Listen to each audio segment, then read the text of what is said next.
We're going to take another call, and I do want to say this, Peter. You had mentioned real quick before I take this call. You had mentioned about before or a time period when human beings were on this planet, and I had Michael Cremo on, and he's actually presented evidence that human beings have been on this planet for hundreds of thousands of years and possibly even millions of years. So it seems, I don't know what type of human being now. I mean, maybe no intelligence at all, I don't know. But they've been here for a long time. And you can comment on that if you like. But I do want to bring Papa Bear on with us here. Papa Bear, welcome to Late Night in the Midlands. Gentlemen, how are you? Great, how are you? Oh, my goodness. Papa Bear, welcome. It's been a long time since I've heard your voice. Oh, my goodness. Michael, it's good to talk to you guys. There is so much going on out there. It's just unbelievable. I can't believe it. Yeah, I mean, it's being speeded up in its own time. It's like, whoa, where did this roller coaster ride come from? Well, it's like all at once, you know? I mean, all the indications are there that we're in a polar shift. It's all happening. Yes. Okay. Yes. And, of course, that's going to change things around quite a bit. But then again, I mean, you know about the Bible, Peter. I'm not sure if you've done the math on Daniel's timeline or not, but it's really close. We're looking at, well, from what I understand, the people are supposed to flee Jerusalem. And actually, that's coming up in about 9 days. According to the timeline. Oh, wait a minute, isn't that Obama's going over there? Yeah, right? Exactly, Obama's going over there. Right? You know, and they said if he went to Jerusalem, they were going to consider that an imminent threat, an act of war. So, boy, I'll tell you, that guy doesn't know how to make friends, does he? Hell, him coming to the United States has been an act of war. Right, but remember in the last days, barter is going to happen. Okay. Yeah. Now there's been I do a lot of research. There's something wrong with me, but I've noticed through the Uniform Commercial Code (UCC) that governments and banks have all been foreclosed on, and this is part of the reason why the Vatican stopped taking credit cards. They went to cash only. Now some people say it was because of the money laundering laws or whatever, but I think this has, you know, what happened here has a lot to do with it. There's an excellent chance. I'm sorry? There is an excellent chance. You know, there's something, and I brought this up at the beginning of the show about Adnan Salki, Sakli rather, sorry. He's called for an accounting from everybody. Time to settle up. Oh, wait a minute. Now, if the I got to look this up here and get the right name of the bank, but if the bank that keeps track of everything that's going on here monetarily wise turns around and says, okay, you guys need to balance your books and let's see who's got what, you know, it's like last call time here at the poker table. It's time to count your chips. And that seems to be what's going on now. He says, that he's got the authority to do this, that if it's not done by a certain period of time, which I forget exactly what it is, that those countries' currencies would not be allowed to be used. They will become null and void as legitimate currency. So essentially, by one man's say-so, all of a sudden your country's currency can become unacceptable on the exchange and not usable, and guess what? You've just put in a hook for a one-world currency. Now, well, it's going to be a one-world currency. The thing is, plus, absolutely. Plus, there is a really strong theory that just as in the movie Deep Impact, where the president says they've been spending too much money and they can't cover it anymore, that all of these underground bases and the food storage places and all the storing of everything, I'm sure including gold, and those, you know, they're holding it off. They're pushing the bubble as long as they can until the event happens. Yeah, and then if you want to eat, you're going to have to get the chip.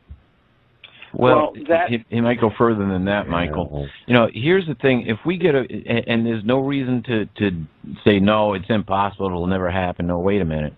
This stuff is real, folks. It's been talked about in the prophecies. It's been recorded in history. It's a cycle of the universe. It's just that we're in the wrong place at the wrong time as far as crossing the Great Rift and having Nibiru and its friends come through, which is essentially the Hopi prophecy of the blue and the red Kachina.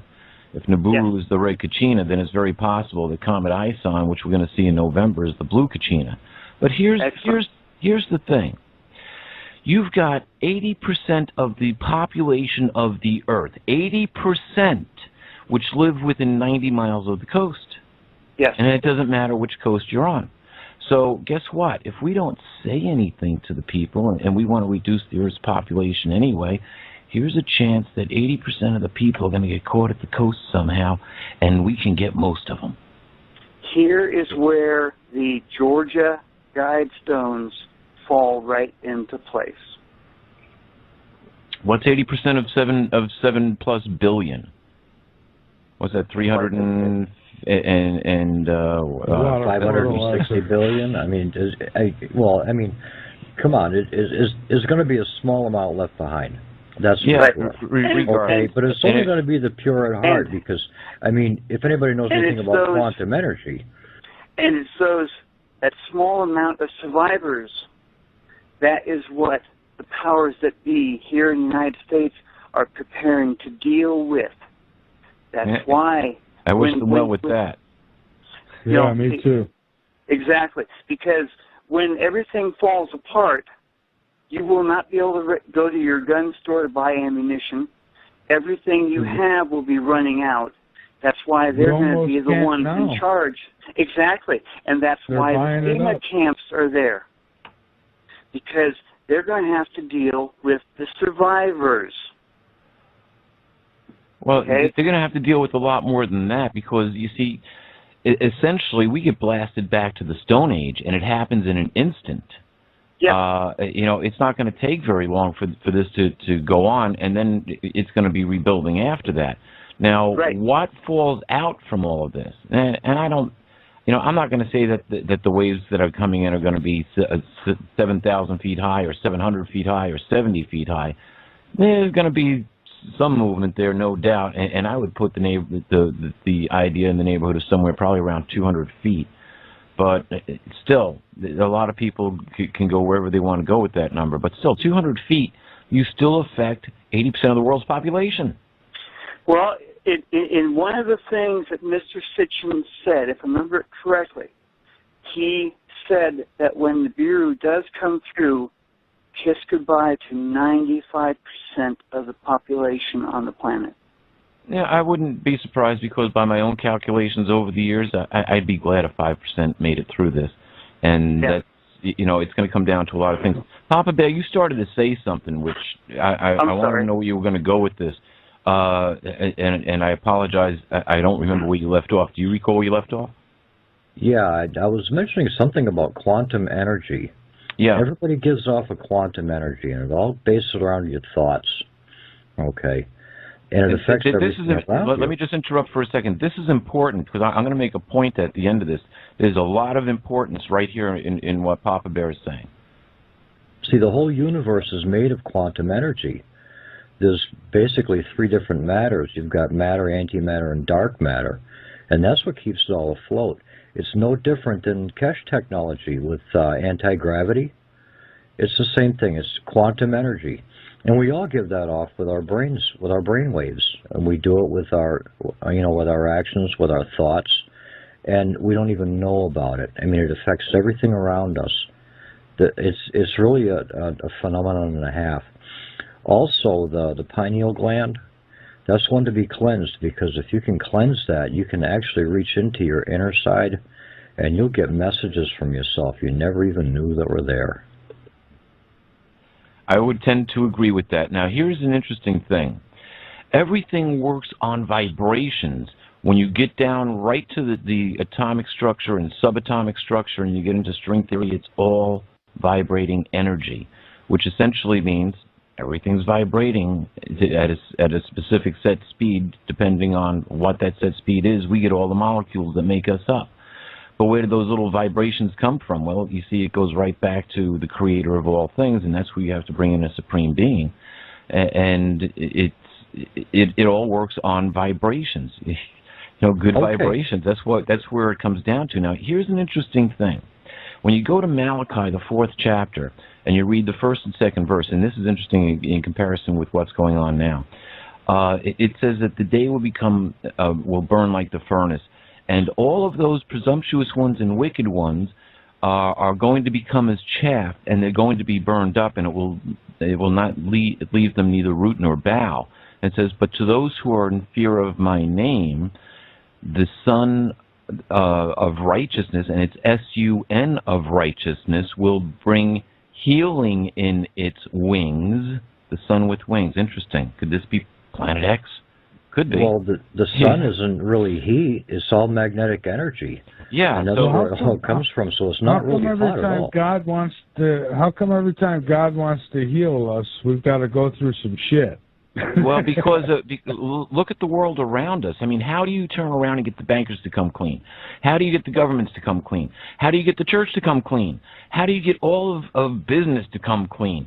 How do you turn around and yeah, you see, and these guys aren't going to say, okay, well, we're going to change the way we do business. We're not going to pump oil out of the ground anymore. We're going to give everybody free energy. Well, yeah, where's the money in that? You know, it comes down to that. So this system needs to be removed. The Earth is never going to be destroyed. Armageddon isn't the doomsday end of the world. It's the doomsday end of the world system that we're being forced to live under. And it's when we come to making it. Yeah. It's like a nerve feeder. I'm sorry. Hold on, Papa Bear. No, I'm sorry. You struck a nerve with me because everything that exists exists because of frequency. It's all on frequencies. And if the frequency changes, you know, like the new song that no one's heard, everything, all states of matter are going to change. Yeah, and you see, here's the thing. If we are in harmony, then, you know, it's like when a singer breaks a glass with their voice. That glass hits a point of disharmonics, and all of a sudden it goes boink, and it's broken. But if we are in harmony with the whole multiverse, so to speak, then guess what? We start to get a healing off of that because we are in harmony. So how do you get in harmony, and what are we getting in harmony with? Well, Jesus gave us the greatest commandment. You must love Yahweh your God with your whole heart, soul, and mind. Okay, so who is Yahweh? By best definition, Yahweh is the soul of the multiverse in which we live. So let me give you a definition of soul. Your consciousness and your life force. Now, it's interesting. Genesis says that when we die, he's going to ask it back. So, you know, there you go. All of a sudden, we see this giant white orb of pure energy, and we're getting sucked back into it. Everybody who's got a near-death experience, or just about everybody who's got a near-death experience, gets to see the white light. So, well, I think we're the strongest of the souls. You know, personally, I mean, ever since I was a child, I believe that I came here, I was sent here, was something to do. Okay, yeah. And when I'm done, I'll go back. And that could very well be. I think the strongest of us, the strongest souls, for the most part, we're actually sent here. You know what I mean?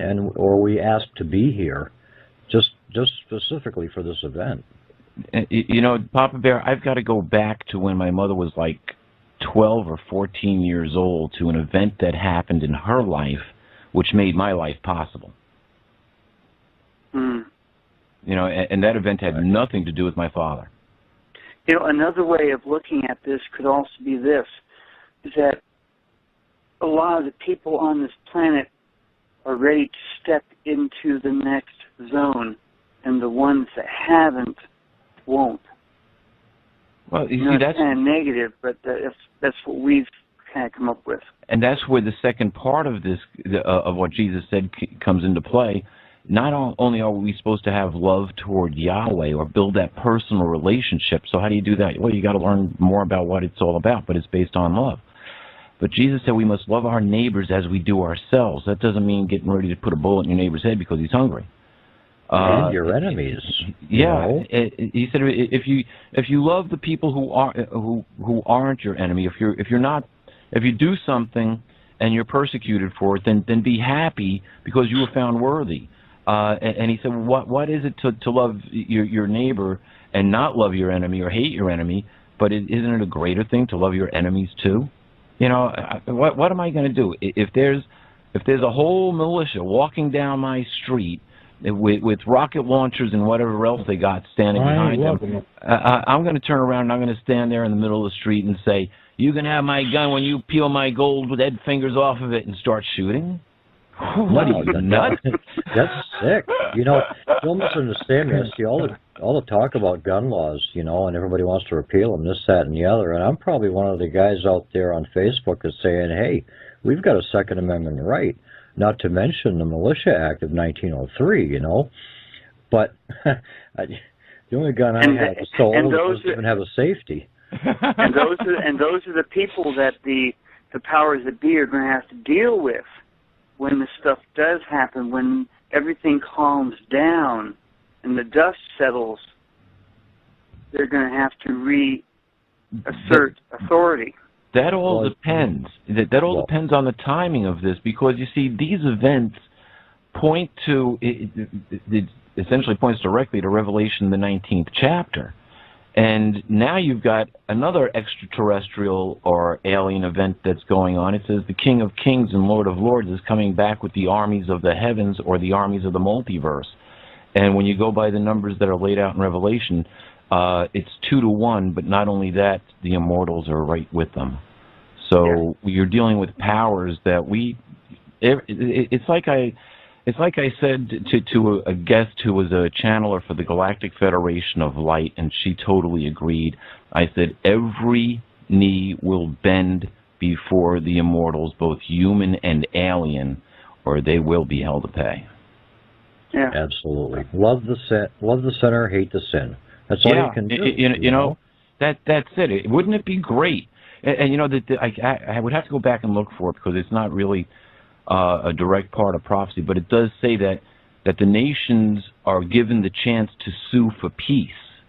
They can turn around and they could say, okay, we're not going to do business this way anymore. We're going to start taking care of the people. We're going to start, we're going to put down our arms, and we're going to really do what the United Nations says, beat your swords into plowshares, which they stole from the Bible and totally discredit.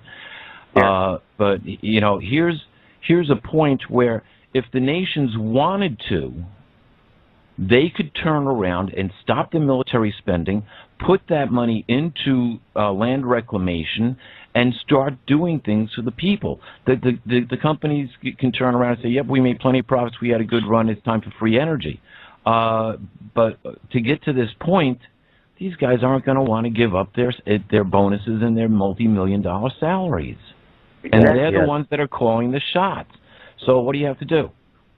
Well, I mean, regular business. The way we screwed up the earth. We outnumber them. We've allowed this to happen. Well, it's not that we allowed it to happen. It was perpetrated upon us. There's a difference. You know, how many of us have time to tune into CNN and hear what laws they're presenting on the floor? Well, yeah, but, you know, unless you know those laws, how could you ever have a say in what they're passing? You see, so they're passing laws that we don't even have a clue about and are totally at the result of. Very few laws by the people ever make it. That's what they do. Yeah. They do. Look at Obama. He signed the NDAA on New Year's Eve while everybody was out dancing. That's how they work. But they left out the amendment that was supposed to be put in, that was voted in. They just stripped it right out of it. Why do you think the states are now doing their own thing? Yeah, exactly. Please do not forget the chemtrails that have been blown in our skies since at least 2007. Well, here again, another piece of biblical prophecy. I have copies of a 2007 lab report from samples from Italy and from Texas. And you find nanotechnology? Nanotechnology. Nasty stuff, nasty images. Ever hear of something called Morgellons? Morgellons disease, yep, and everybody seems to have it. Well, I think right that now was in the stuff. The biggest danger I think we're facing right now today is, I think, the geoengineering. I think that it's just, you know, the stuff that they're throwing in our air, and now we're at a point. I was talking with Peter about this earlier. We're at a point now where we're screwed if we do and screwed if we don't. Basically. Exactly. Well, we've destroyed all the life there is in the Pacific Ocean and in the Gulf Coast. I mean, look what we're doing. There's plastic everywhere, and these geniuses can't figure out that if you heat it to 375 degrees, you can separate the paraffin from the oil and recycle the oil? Come on, what's wrong with these guys? But the mass animal die-offs that have been happening for at least 2 years are 200 not... species a day. Right, are not happening because of what we are doing. These are happening because of what's happening out there in space that is affecting our planet. Those mass animal die-offs go anywhere from crabs and stuff on the bottom. Down there in South America, they had the giant squid coming up in the thousands. It had birds falling from the skies all around the planet. They had cattle dying. Yeah, much of the fish much of the fish is because the water doesn't get warm enough for them to breed. It has to be a certain temperature, and the temperatures just aren't going right for them to breed. But not in the pollution's not helping either. Not in the radiation. But not in the huge amounts at one time that are showing up. I agree with you. We have badly polluted this planet. But these mass animal, fish die-offs are all because of what's been happening for the last 2 years. Well, the Earth is and the news media has been downplaying or refusing to even mention. The news media is under a mass order to not talk about anything out there in space. All of this stuff that's been showing up around our sun for the last 2 years has been like saying, look at me. Why aren't you guys talking about this? Right. Well, the Earth is a living organism. Ocean floor, and we got methane. A lot of methane coming up.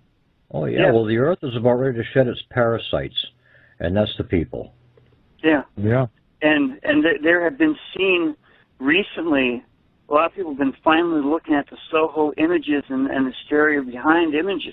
There are huge probes being seen around our sun. These probes are trying to keep our sun quiet while this thing is going through.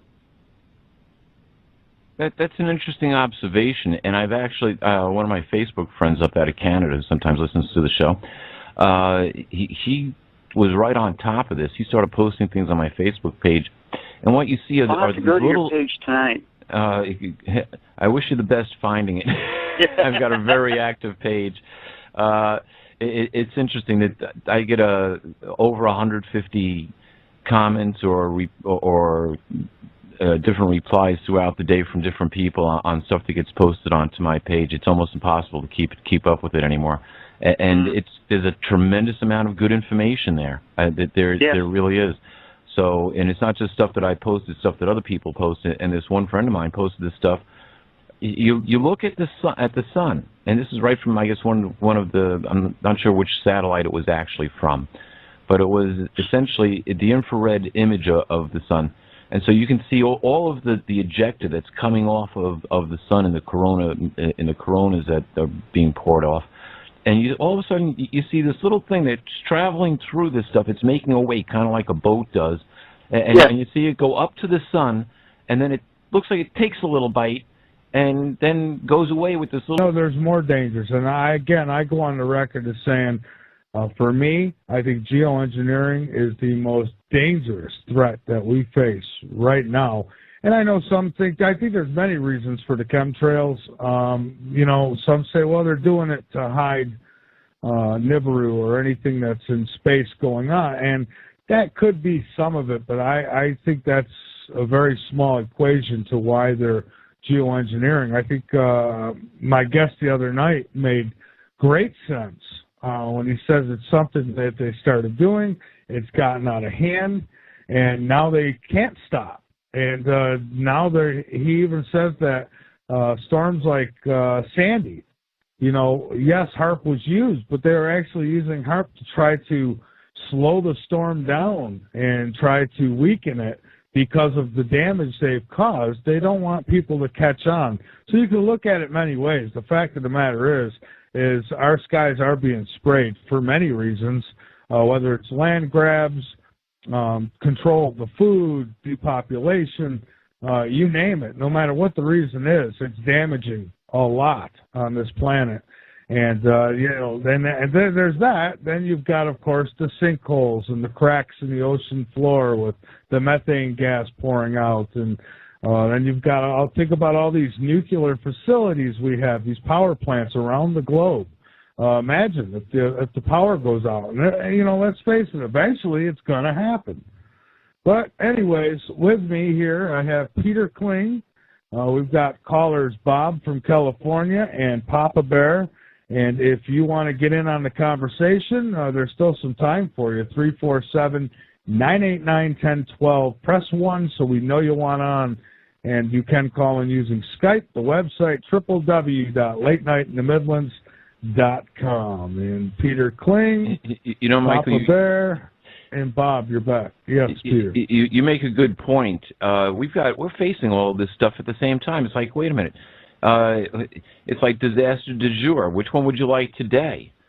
And there's other things happening out in space that we don't even know about. No one else is talking about, because those ships that I've been telling you about that come through, they're fighting with someone up there.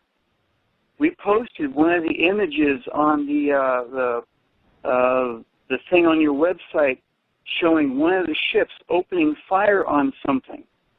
Yeah, okay? I've seen that. And it's straight out of Star Trek, the power these things have. And we have multiple images showing them being attacked and fighting off something. Okay? Plus, there's one other thing.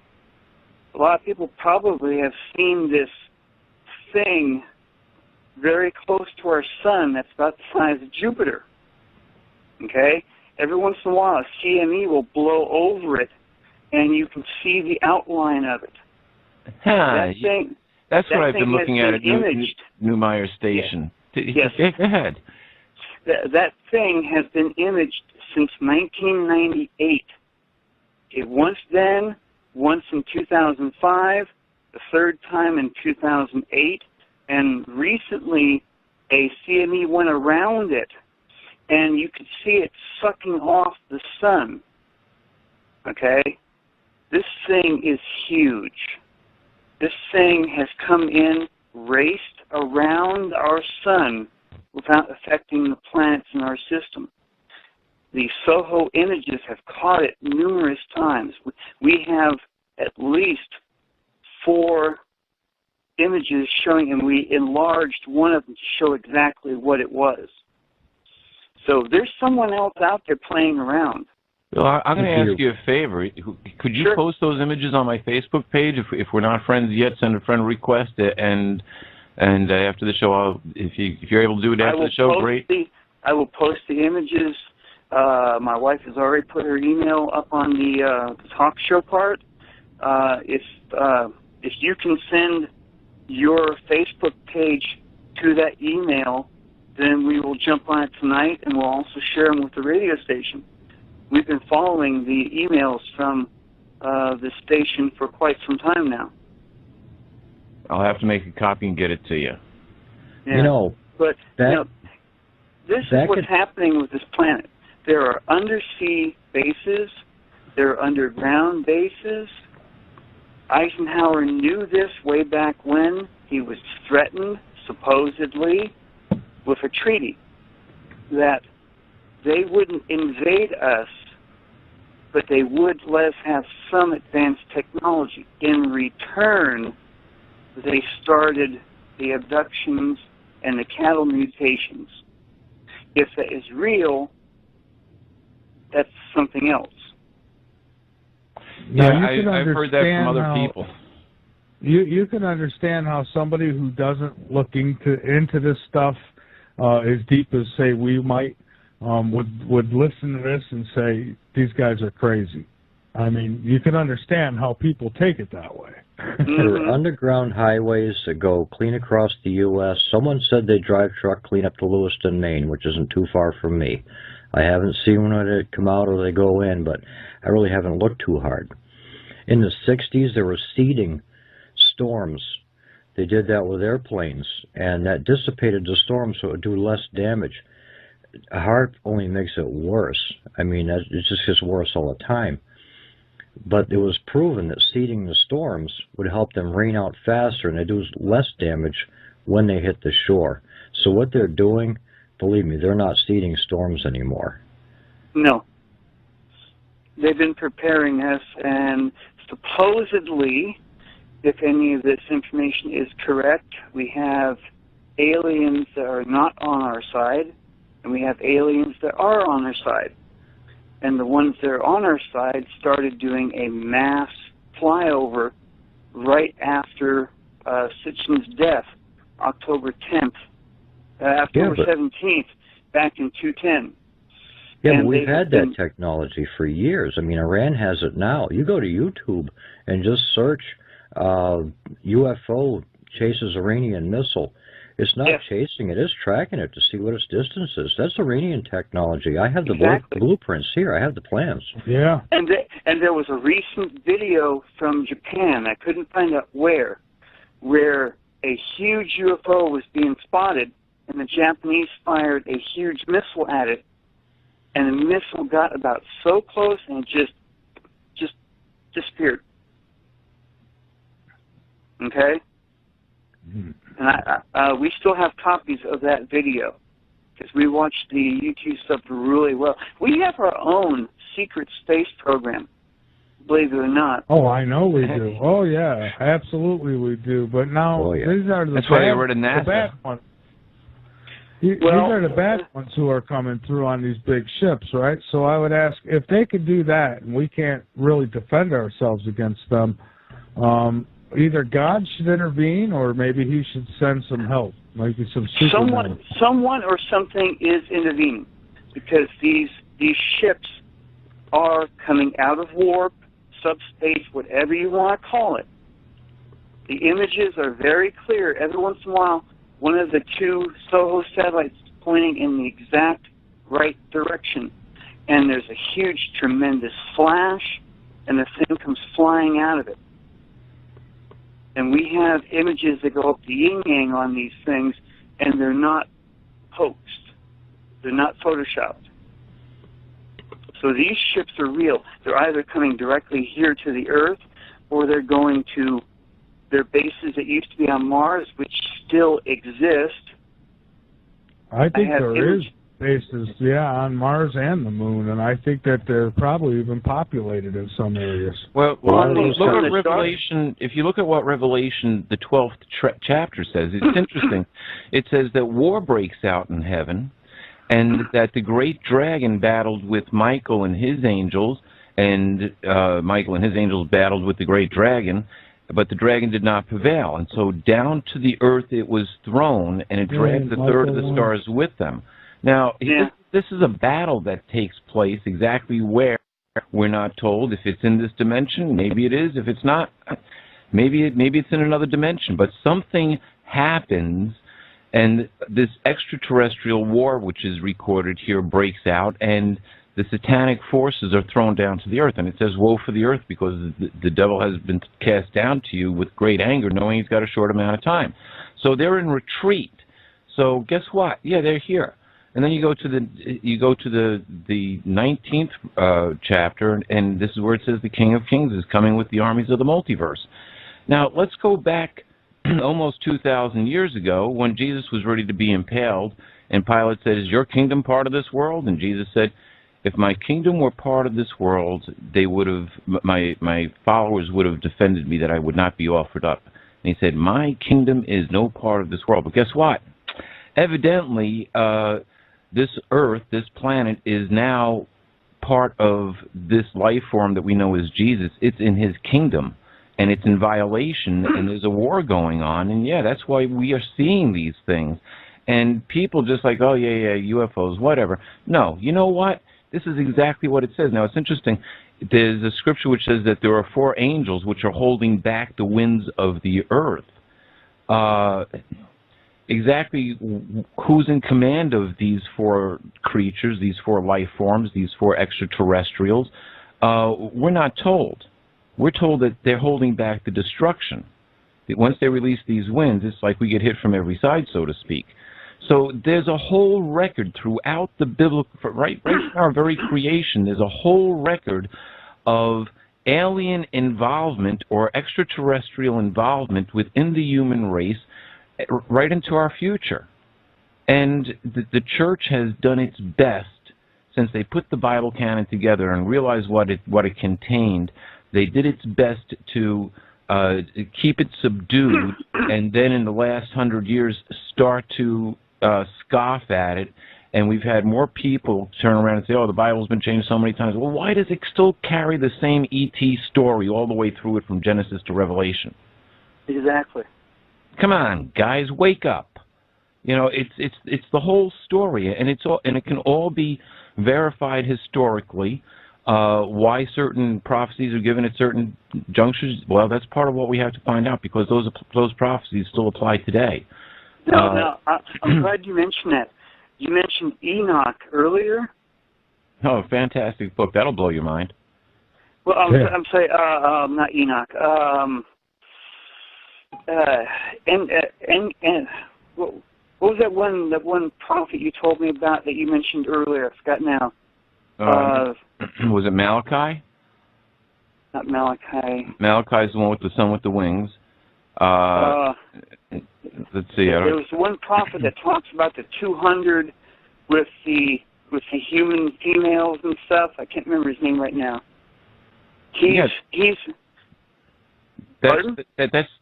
That's from Enoch, but it's taken out Enoch. of and the book of Enoch. That's actually taken out of the Anunnaki story. Well, because the 200 were the Illusive, which came down from the moon, and they demanded the human females. Now you want to hear something even more interesting? Yes. The other day I did a search. How many Hindu gods were there? And I know there was a lot, but I didn't know exactly how many. I did a search, and it's interesting. I came up with the number of 330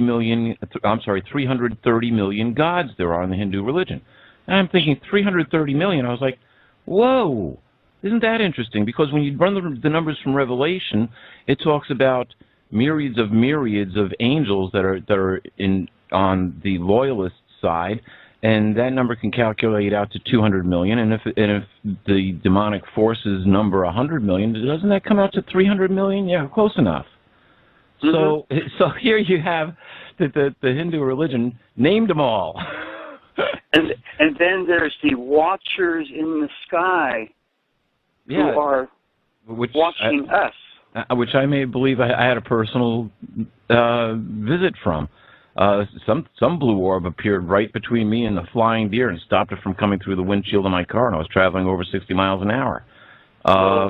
It left a nice round indentation in the glass. It was wild. It was absolutely wild. It came out of nowhere. It just appeared. So I have to believe that it was interdimensional, and boy, what timing. So it goes to show you that time is relative. It popped in and popped out. Who knows where he was before? Maybe he was sitting down at the front having a drink. So, I got to go save somebody's life. I'll be right back. Bink, bink. Well, according to astrology, we're in the age of enlightenment, or the age of Aquarius, which is probably where this quantum energy is coming from in the universe. It's why some people are actually waking up, the ones that are kind of tuned in, if you will. You bring up a good point, because we're supposedly going through the photon belt, which lasts 2,000 years. Now, the interesting thing about this is when you compare it to what it says in Revelation, the 21st chapter, within this, the photon belt is supposed to help repair DNA, and it shortens the half-life of radiation. It's supposed to do all wonderful things for the planet. Maybe that's why the chemtrails are out there. But it's supposed to cause a personal awakening and understanding. All of a sudden, you start becoming more aware. Question. And so do your children. Which will allow us to go to the next level. Yeah, because it's through the next 1,000 years that our DNA is totally repaired and we're brought back to perfection.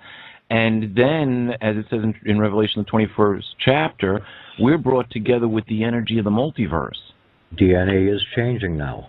There you go. What the hell are they battling over?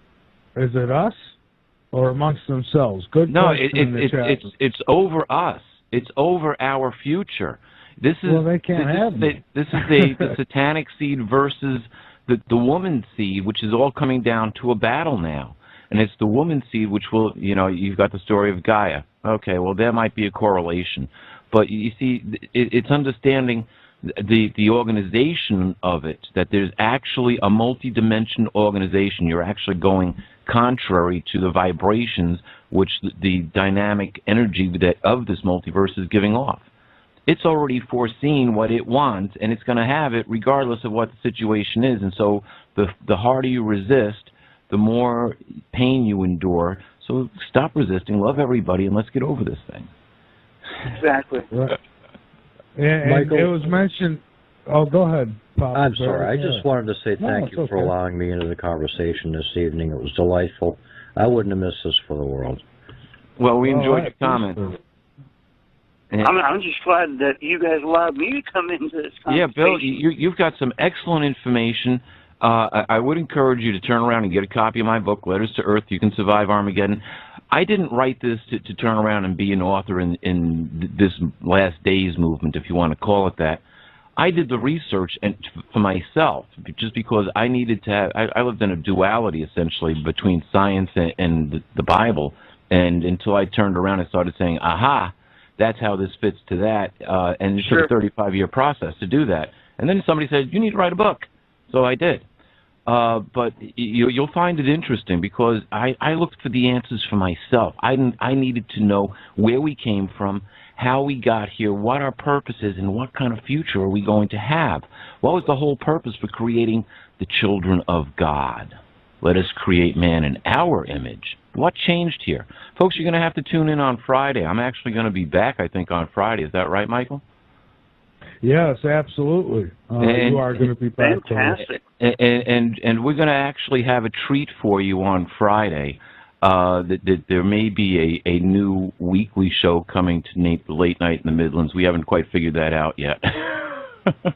Oh, I hope it's your show, Peter. You run one heck of a show. Well, not exactly, but I think Michael and I came to a happy medium on this, so to speak. Absolutely. I'm a much better guest than I am a radio show host.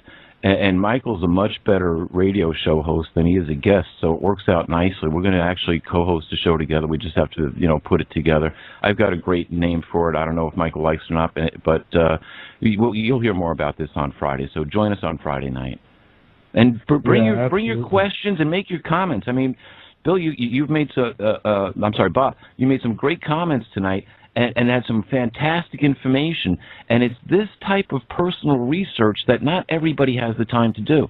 So when they can hear about this and then they have access to where you are or to that information, it only goes to build their faith that something has happened. And look, we've got the documents and the data to prove it.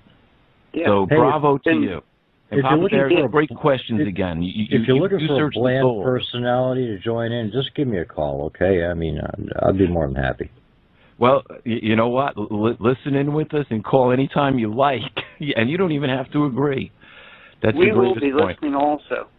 Well, I certainly hope so, because the more people that listen, the more people that tune in. I don't candy coat anything. My life is an anomaly in itself. That there's no reason why I should even be here except to tell other people the knowledge which I've been able to accumulate and let them decide if it makes sense to them or not. It made sense to me. So yeah. We've got about 2 minutes left here. Folks, I'm going to sign off. Actually, wait a minute. Actually, we don't. We got, if you want it, we still have 32 minutes because I started a half hour late. Oh, really? I'm looking at the clock thinking that we're going to run down here. Well, I'll tell you what. I would have been interrupting already. Well, if I can, I need to give a warning. I'm not sure how much longer my phone will last, so if it accidentally goes beep, you'll know what happened. Not a problem. Where can people find out more information? You said that you put your email address on there. Why don't you give it out so people can write it down? It's in the chat now. We just posted our website in the chat room. Okay. It's the Colburn. Let me go back here. I'm tired. I just threw it in with the Colburn Planet X Nibiru group. It's a Yahoo group. It's posted right there in the chat room. Okay, I'll have to I'll have to check that out right after the show. I hate doing anything on the computer while while we're on the air because I know how easily Skype tends to mess up on us. So whatever. Yeah, I don't even want to go there. We've lost 2 desktop computers and at least 7 hard drives and laptops since doing this research. Oh, I don't doubt that at all. When I started writing my book, I lost 2 hard drives. You want to talk about being totally upset? And I started backing up everything everywhere that I could on different mediums. Yeah, so they know when you're starting to do something. They keep track of all this. Now they want to record everyone's conversation and store it. So we're already doing that. Homeland Security, then. Let's give them a shout out. Hello, Homeland Security. I hope you've enjoyed the show tonight. Come on as a guest. We'd love to have you. We've got lots of questions to ask, and you can give us your standard pat answers. We'll be happy with them. And the same for MI5 or MI6 and any of the other alphabet companies. That they're more than welcome to join us anytime that they want and air their opinions. Sure. I have no problem with that. What are we going to argue on? The existence of whether Nibiru is really there, and then all of a sudden they're going to turn around and say, well, we found out, yep, thank you very much, have a good day. Exactly, yeah. Oh, God. Michael, why don't we take a commercial break, and because I could use one, and why don't we come back and, we're at the top of the hour here. Yeah, we're already playing host and co-host here or something, I don't know.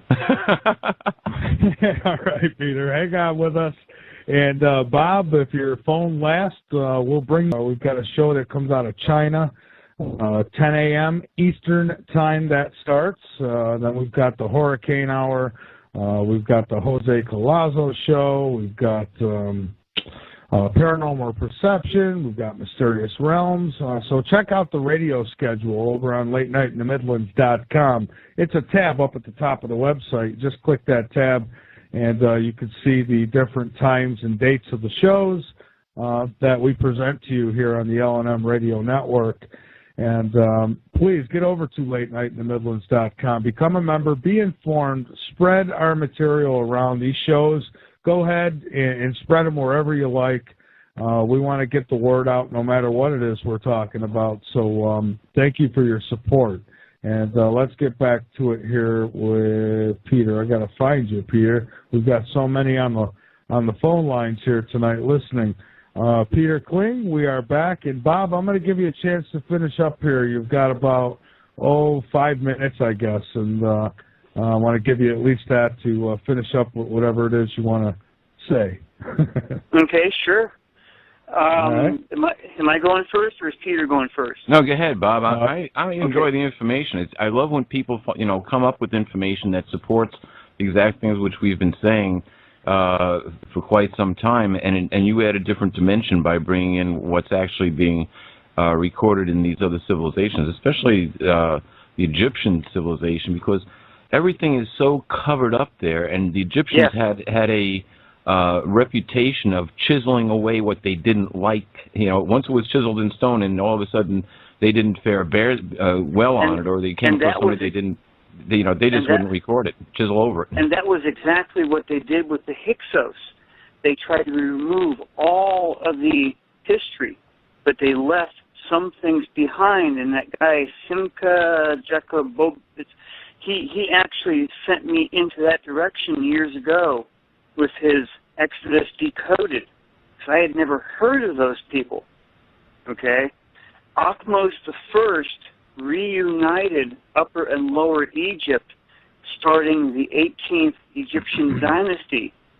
And sometime afterwards, he had a stela made to tell the people exactly what he had ordered repaired.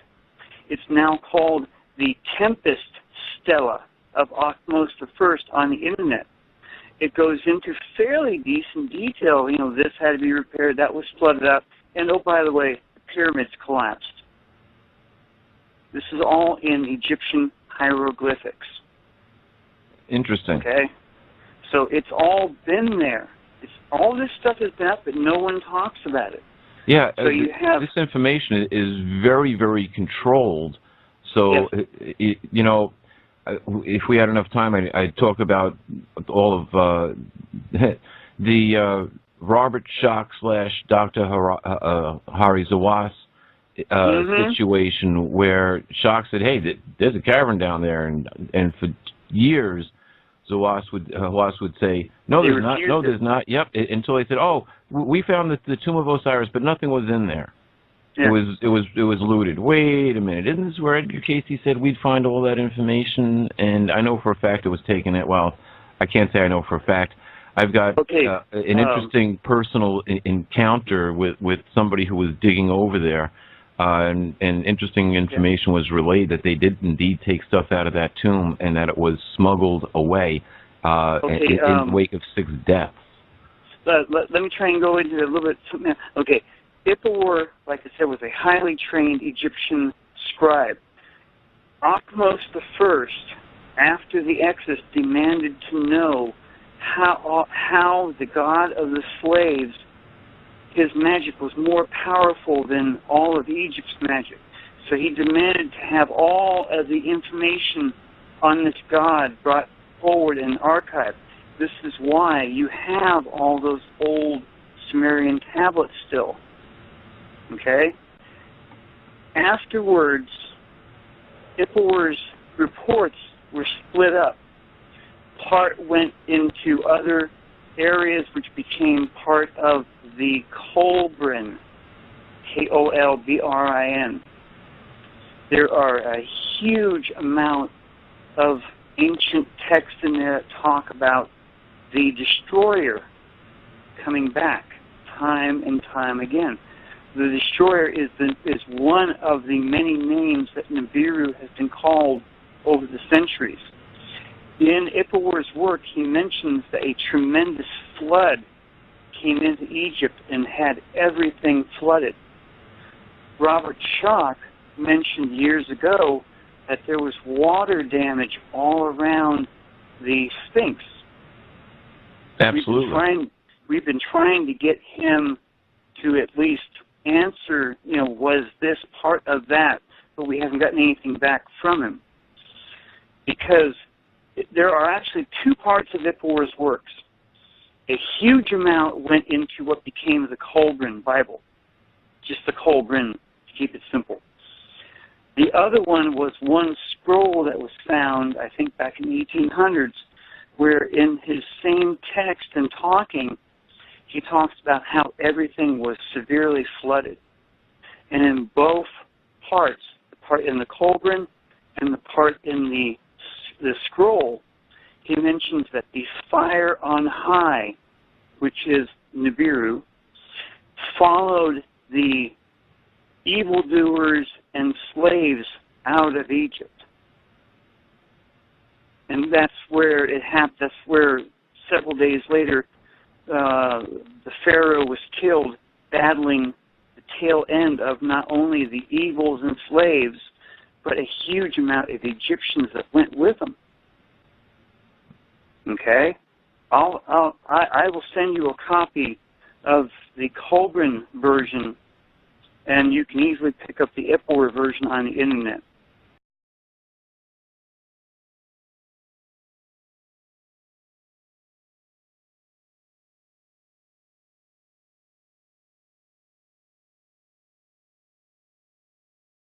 It's coming up in about 9 days, according to the timeline. Oh, wait a minute, isn't that Obama's going over there? Yeah, right? Exactly. Obama's going over there. Right? You know, and they said if he went to Jerusalem, they were going to consider that an imminent threat, an act of war. So, boy, I'll tell you, that guy doesn't know how to make friends, does he? Hell, him coming to the United States has been an act of war. Right, but remember in the last days, barter is going to happen. Okay. Yeah. Now, I do a lot of research. There's something wrong with me. But I've noticed through the Uniform Commercial Code, UCC, that governments and banks have all been foreclosed on. And this is part of the reason why the Vatican stopped taking credit cards. They went to cash only. Now, some people say it was because of the money laundering laws or whatever, but I think this has, what happened here has a lot to do with it. Excellent chance. I'm sorry? There is an excellent chance. There's something, and I brought this up at the beginning of the show about Adnan Salki. Sakli, rather, sorry. He's called for an accounting from everybody. Time to settle up. Oh, wait a minute. Now, if the I got to look this up here and get the right name of the bank, but if the bank that keeps track of everything that's going on here monetarily wise turns around and says, okay, you guys need to balance your books and let's see who's got what.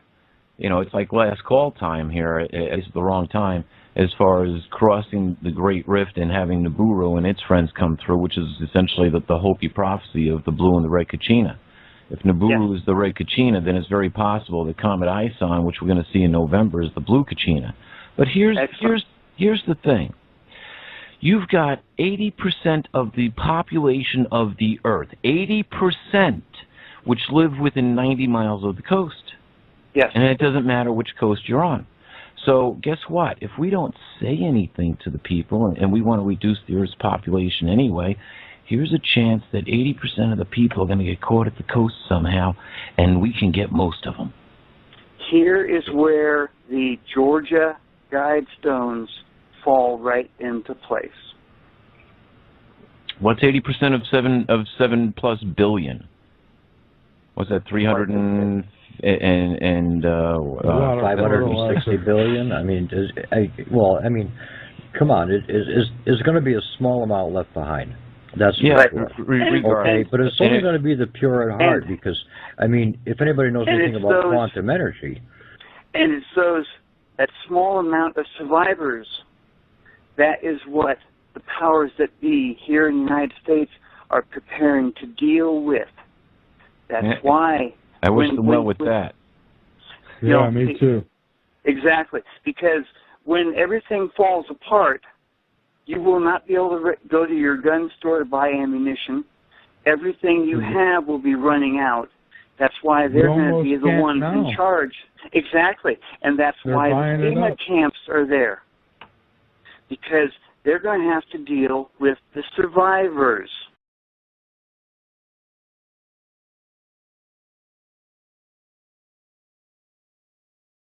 We're going to take another call, and I do want to say this, Peter. You had mentioned real quick before I take this call.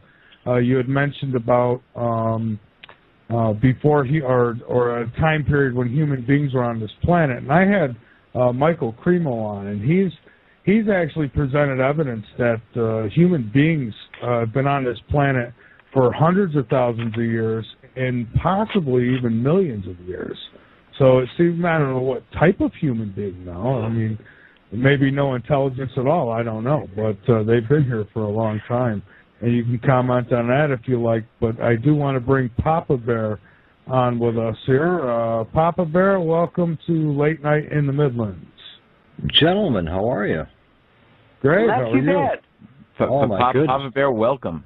It's been a long time since I've heard your voice. Oh, my goodness. Michael, it's good to talk to you guys. There is so much going on out there. It's just unbelievable. I can't believe it.